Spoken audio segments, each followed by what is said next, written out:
Correlative conjunction. Correlative conjunction yana yin nuni ne ga yadda kalmomi biyu ko maganganu biyu suke da alaƙa a cikin jimla ɗaya.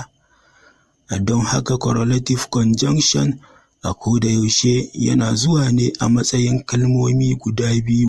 Correlative conjunctions waɗanda suka fi shahara su ne kamar haka: either da kuma or, neither da kuma no, whether da kuma or, both da kuma and, not only da kuma but also, not da kuma but, rather da kuma than, as many da kuma as.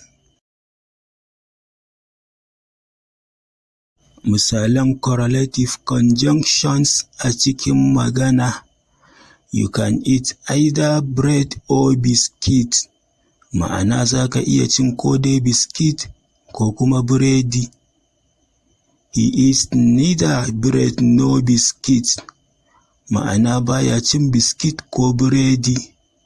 Both bread and biscuit are delicious, ma'ana biredi da biskit duk suna da daɗi.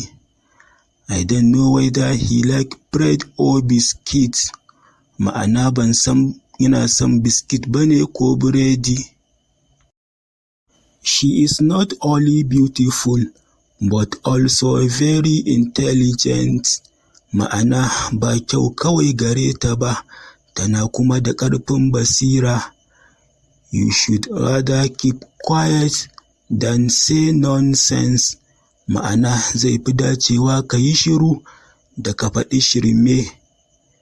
There are as many men as there are women, ma'ana akwai maza da yawa kamar dai yadda yake akwai mata da yawa. This perfume is not for men but women, ma'ana wannan turaren ba a yi shi domin maza ba sai dai don mata.